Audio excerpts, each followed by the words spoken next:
जय माता दी। प्रिय भक्तजनों, आप सभी पर माँ भगवती की कृपा सदा बनी रहे।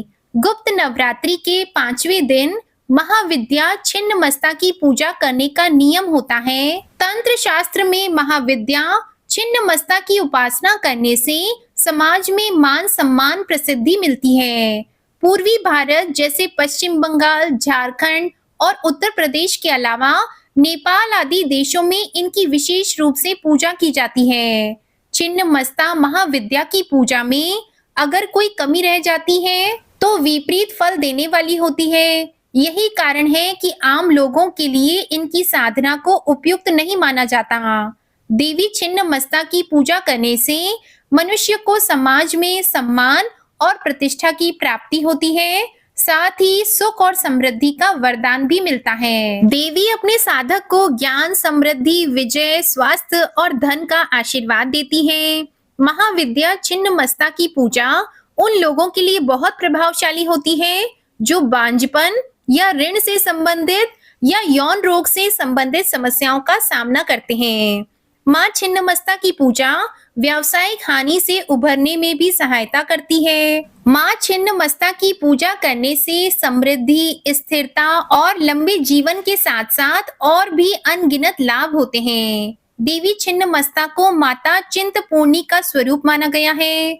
शिव पुराण और मार्कंडेय पुराण में इस बात का वर्णन मिलता है कि देवी छिन्नमस्ता ने राक्षसों का संहार कर देवताओं को उनसे मुक्त कराया था। देवी छिन्नमस्ता चिंतापूर्णी माँ का स्वरूप है, इसलिए इनकी पूजा कई अर्थों में उनके भक्तों के लिए फलदायी मानी गई है। चिंता को हर कर देवी अपने भक्तों के सभी संकटों को दूर करती है, साथ ही सभी प्रकार की सिद्धियां भी प्रदान करती है। देवी का व्रत करना और उनका विधि विधान से पूजन करना इसलिए बहुत ही शुभ फलदायी रहता है।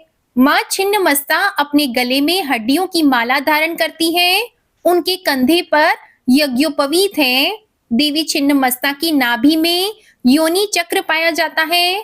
देवी की आराधना गुप्त नवरात्रि के अलावा दीपावली के दिन से करना बहुत शुभ माना जाता है। इनकी पूजा शुक्रवार के दिन भी की जाती है। माँ के प्रादुर्भाव की कथा इस प्रकार है कि एक बार भगवती भवानी अपनी सहचरी जया और विजया के साथ मंदाकिनी में स्नान करने के लिए गई। स्नान करने के बाद भूख से पीड़ित होकर वे कृष्ण वर्ण की हो गई। उस समय उनकी सहचरी ने भी उनसे कुछ भोजन करने के लिए मांगा। देवी ने उनसे कुछ समय तक प्रतीक्षा करने के लिए कहा। थोड़ी देर प्रतीक्षा करने के बाद सहचरी ने जब पुनः भोजन के लिए निवेदन किया, तब देवी ने उनसे कुछ और देर प्रतीक्षा करने के लिए कहा। इस पर उनकी सखियों ने देवी से विनम्र स्वर में कहा कि माँ तो अपने शिशुओं को भूख लगने पर बिना देरी के भोजन प्रदान करती हैं। आप हमारी उपेक्षा क्यों कर रही हैं? अपने सहचरी के मधुर वचन सुनकर कृपामयी देवी ने अपने खड्ग से अपना ही सिर काट दिया और इस प्रकार कटा हुआ सिर देवी के बाएं हाथ में आ गिरा। उनके कबंध से रक्त की 3 धाराएं प्रवाहित हुई। उन्होंने उनमें से 2 धाराओं को अपनी दोनों सहचरी की ओर प्रवाहित कर दिया, जिसे पीकर वे दोनों बहुत प्रसन्न लगी और तीसरी धारा का देवी स्वयं पान करने लगी। तभी से देवी छिन्नमस्ता के नाम से प्रसिद्ध हुई। देवी छिन्नमस्ता का स्वरूप अत्यंत विभत्स और भयंकर है। देवी अपने एक भुजा में अपना स्वयं का कटा हुआ शीश और दूसरी भुजा में खड्ग धारण करती हैं। उनके गले से रक्त की 3 धाराएं प्रवाहित होती हैं और देवी का कटा मुख और डाकिनी तथा वर्णिनी नामक 2 परिचारिकाएं उन रक्त धाराओं का पान करती हैं। देवी छिन्नमस्ता गुड़हल के पुष्प के समान लाल वर्ण की है।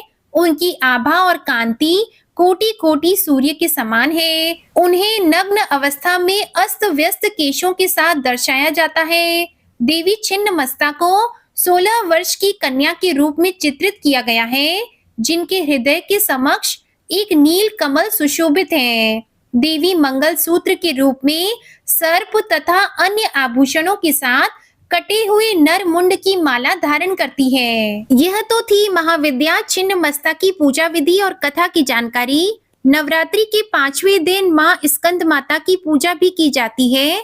तो अब सुनिए माँ स्कंद माता की कथा। देवासुर संग्राम के सेनापति भगवान स्कंद यानी भगवान कार्तिकेय जी की माता होने के कारण इन्हें स्कंद माता के नाम से जाना जाता है। यह देवी शक्ति और सुख का एहसास कराती है। स्कंद माता सूर्य मंडल की अधिष्ठात्री देवी है। इसी कारण इनके चेहरे पर तेज विद्यमान है। इनका वर्ण शुभ्र है। भगवान स्कंद को बाल रूप में गोद में बिठाए हुए यह देवी वात्सल्य से ओतप्रोत है। माँ की उपासना के साथ ही भगवान स्कंद की उपासना स्वयं ही पूर्ण हो जाती है, क्योंकि भगवान बाल स्वरूप में सदा ही अपनी माँ की गोद में विराजते रहते हैं। भव सागर के दुखों से मुक्ति पाने के लिए इससे दूसरा सुलभ साधन कोई नहीं है। स्कंद माता कमल के आसन पर विराजमान रहती है, इसलिए इन्हें पद्मासना देवी भी कहते हैं। इनका वाहन भी सिंह है। इन्हें कल्याणकारी शक्ति की अधिष्ठात्री भी कहा जाता है। इन देवी की 4 भुजाएं हैं। दाईं तरफ की ऊपर वाली भुजा से इन्होंने भगवान स्कंद को गोद में पकड़ा हुआ है। नीचे वाली भुजा में कमल का पुष्प धारण किया हुआ है। बाईं तरफ ऊपर वाली भुजा में वर मुद्रा में है और नीचे वाली भुजा में कमल का पुष्प है।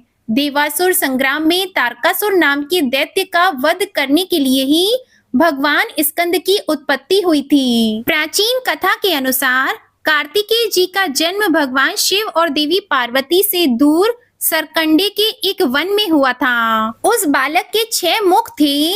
उस वन में कृतिका रहती थी। कृतिका को जब वह 6 मुख वाला बालक मिला तब उन्होंने उसका पालन किया था। इसी वजह से बालक का नाम कार्तिकेय पड़ गया। भगवान शिव और देवी पार्वती से दूर रहकर वह बालक अब बड़ा होने लगा। कृतिकाएं बहुत अच्छी तरह से बालक का ध्यान रखती थी। एक दिन शिवजी को अपनी संतान के बारे में पता लगा। संतान के बारे में जानकारी मिलते ही शिवजी ने अपने सेवकों को तुरंत ही सरकंडे के वन में भेजा और बालक को लेकर आने के लिए कहा। शिवजी के दूत वीरभद्र, विशालाक्षी, शवर, गौकर, नाश, दधि, मुख आदि सरकंडे के वन में पहुंचे और कृतिकाओं के साथ कार्तिकेय स्वामी जी को लेकर शिवजी के पास वापस लौट आए। कार्तिकेय जी कैलाश पर्वत पर पहुंचे तो सभी बहुत प्रसन्न हुए। शिवजी और देवी पार्वती ने बालक को गले से लगाया और उसे बताया कि तुम हमारी संतान हो।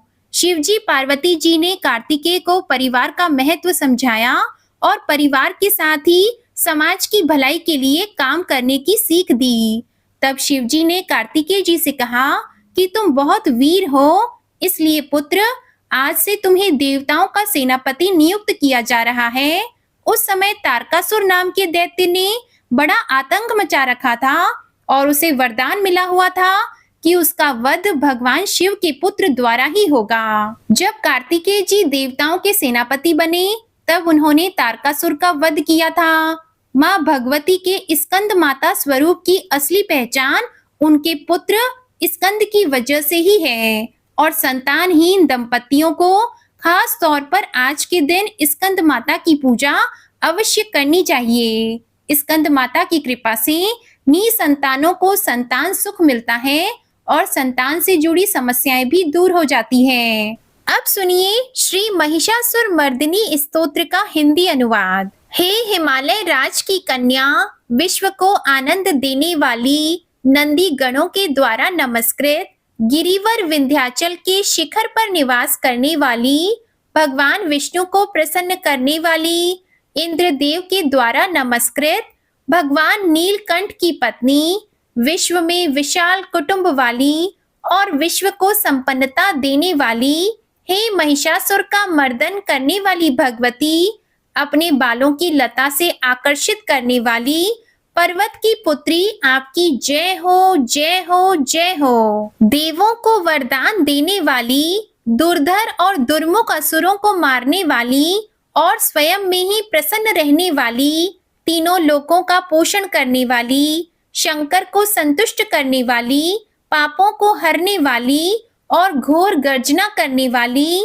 दानवों पर क्रोध करने वाली, अहंकारियों के घमंड को सुखा देने वाली, समुद्र की पुत्री, हे महिषासुर का मर्दन करने वाली, अपने बालों की लता से आकर्षित करने वाली पर्वत की पुत्री आपकी जय हो, जय हो, जय हो। हे जगत माता, मेरी माँ, प्रेम से कदम्ब के वन में वास करने वाली, हास्य भाव में रहने वाली, हिमालय के शिखर पर स्थित अपने भवन में विराजित, मधु की तरह मधुर, मधु कैटब का मद नष्ट करने वाली, महिष को विदीर्ण करने वाली, सदा युद्ध में लिप्त रहने वाली, हे महिषासुर का मर्दन करने वाली, अपने बालों की लता से आकर्षित करने वाली पर्वत की पुत्री आपकी जय हो, जय हो, जय हो। शत्रुओं के हाथियों की सूंड काटने वाली और उनके 100 टुकड़े करने वाली, जिनका सिंह शत्रुओं के हाथियों के सर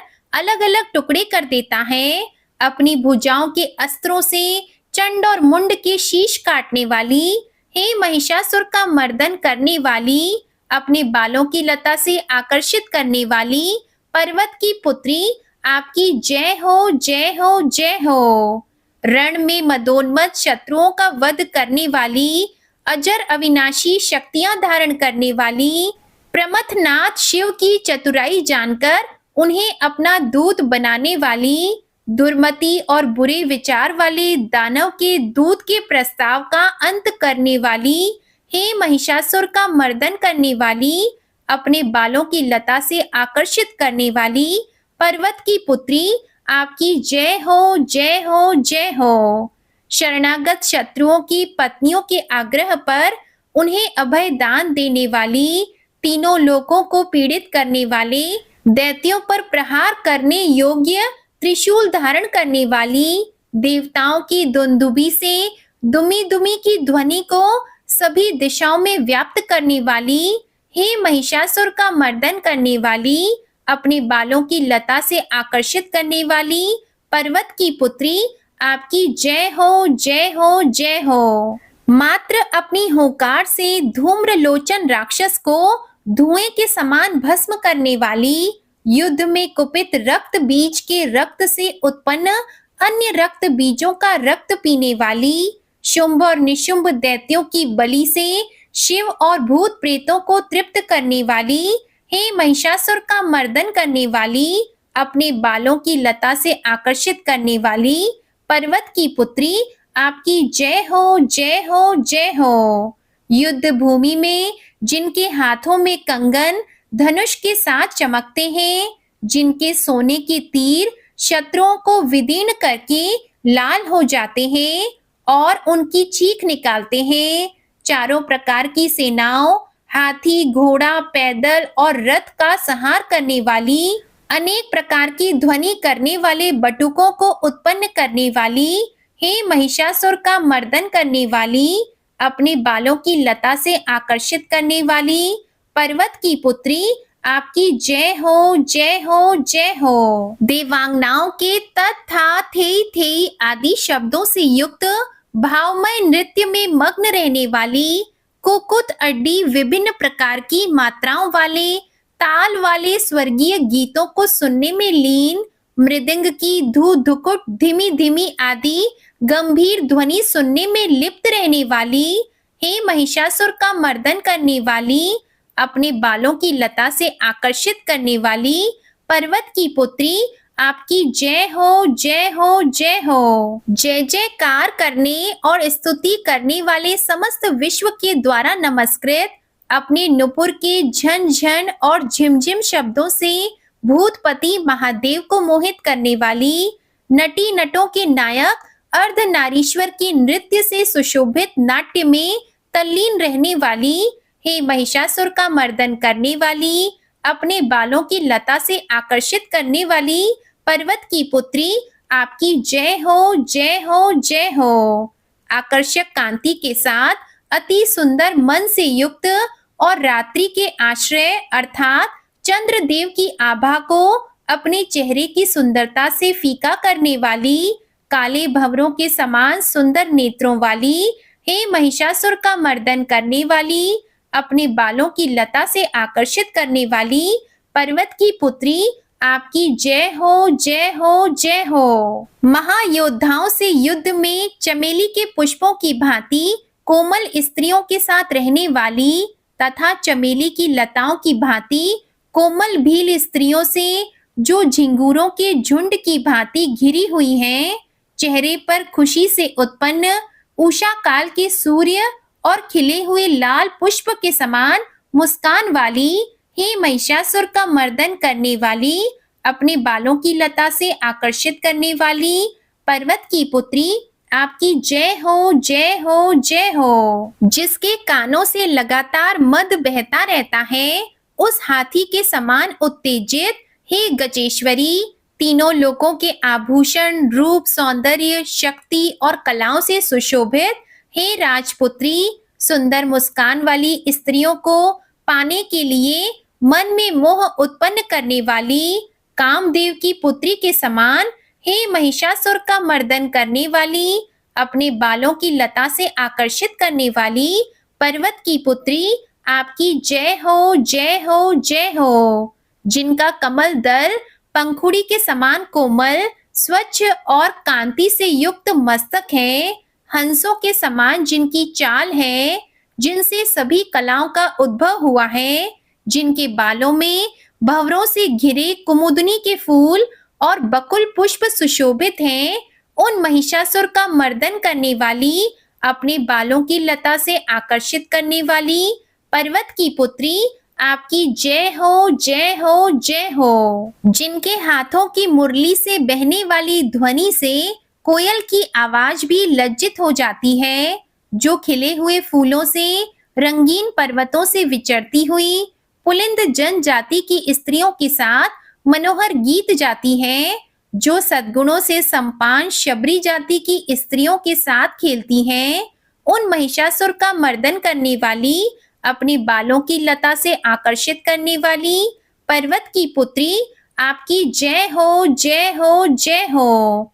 जिनकी चमक से चंद्रमा की रोशनी फीकी पड़ जाए, ऐसे सुंदर रेशम के वस्त्रों से जिनकी कमर सुशोभित है, देवताओं और असुरों के सर झुकने पर उनके मुकुट की मणियों से जिनके पैरों के नाखून चंद्रमा की भांति दमकते हैं, और जैसे सोने के पर्वतों पर विजय पाकर कोई हाथी मदोन्मत्त होता है, वैसे ही देवी के उरोज कलश की भांति प्रतीत होते हैं। ऐसी हे महिषासुर का मर्दन करने वाली, अपने बालों की लता से आकर्षित करने वाली पर्वत की पुत्री, आपकी जय हो, जय हो, जय हो। सहस्त्रों दैत्यों के सहस्त्रों हाथों से सहस्त्रों युद्ध जीतने वाली और सहस्त्रों हाथों से पूजित सुर तारक उत्पन्न करने वाली, उसका तारकासुर के साथ युद्ध कराने वाली, राजा सुरत और समाधि नामक वैश्य की भक्ति से समान रूप से संतुष्ट रहने वाली,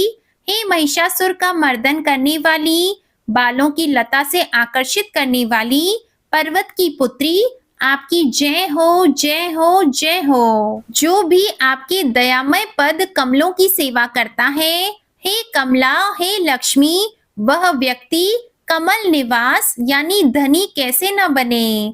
हे शिवे, आपके पद कमल ही परम पद हैं, उनका ध्यान करने पर भी परम पद कैसे नहीं पाऊंगा। हे महिषासुर का मर्दन करने वाली, बालों की लता से आकर्षित करने वाली पर्वत की पुत्री, आपकी जय हो, जय हो, जय हो। सोने के समान चमकते हुए नदी के जल से जो आपके रंग भवन में छिड़काव करेगा, वो शची अर्थात इंद्राणी के वक्ष से आलिंगित होने वाले इंद्र के समान सुखानुभूति क्यों ना पाएगा।